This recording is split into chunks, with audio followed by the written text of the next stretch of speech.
قرآن و حدیث کی روشنی میں کچھ قیمتی باتیں۔ قرآن و حدیث کی روشنی میں اللہ کی یاد سے اپنے دل کو تازہ دم رکھا کیجیے، اس لیے کہ خدا کی یاد قلوب کے لیے اطمینان کا ذریعہ ہے۔ اللہ کی ذات علیہ پر مکمل بھروسہ کیجیے، اس لیے کہ اللہ تعالیٰ توکل کرنے والوں کو محبوب رکھتا ہے۔ شرک و اسباب شرک سے بچیے، اس لیے کہ مشرک کا مغفرت بالکل بھی نہیں ہے۔ صبر اور نماز کے ذریعے مدد طلب کیا کیجیے، اس لیے کہ اللہ کی مدد صابرین کے ساتھ ہے۔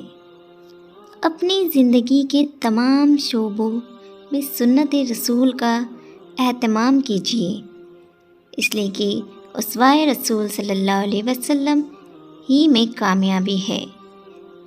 سچوں کی صحبت اختیار کیا کیجیے، اس لیے کہ سچوں کی صحبت آدمی کو تقویٰ کے مرتبے کمال تک پہنچا دیتی ہے۔ شیطان کی پیروی سے بچا کیجیے، اس لیے کہ وہ انسان کے لیے کھلا دشمن ہے۔ حق کو باطل کے ساتھ ملا کر پیش کرنے سے بچا کیجیے، اس لیے کہ اس عمل پر اللہ کی سخت ڈانٹ ہے۔ اہل علم اور بے علم کے درمیان امتیاز قائم کیجیے، اس لیے کہ اہل علم اور بے علم کبھی بھی برابر نہیں ہو سکتے۔ نیکوکاری کا حکم دینے کے ساتھ اس پر عمل بھی کیا کیجیے، اس لیے کہ لوگوں کو حکم دے خود اس پر عمل سے غافل رہنا یہودیوں کی صفت ہے۔ صبح و شام صدقے و خیرات کا اہتمام کیجیے، اس لیے کہ یہ اہل ایمان کی اہم صفت ہے۔ اللہ رب العزت کی تمام نعمتوں کی شکر گزاری میں رہا کیجیے، اس لیے کہ نعمتوں پر شکر گزاری اضافے کا سبب ہے۔ حضرت نبی صلی اللہ علیہ وسلم پر بکثرت درود پڑھنے کا اہتمام کیجیے، اس لیے کہ آپ صلی اللہ علیہ وسلم پر ایک دفعہ درود پڑھنے سے اللہ کی 10 رحمتیں اترتی ہیں۔ بدگمانی کے گناہ سے بچا کیجیے، اس لیے کہ بدگمانی سب سے بڑا جھوٹ ہے۔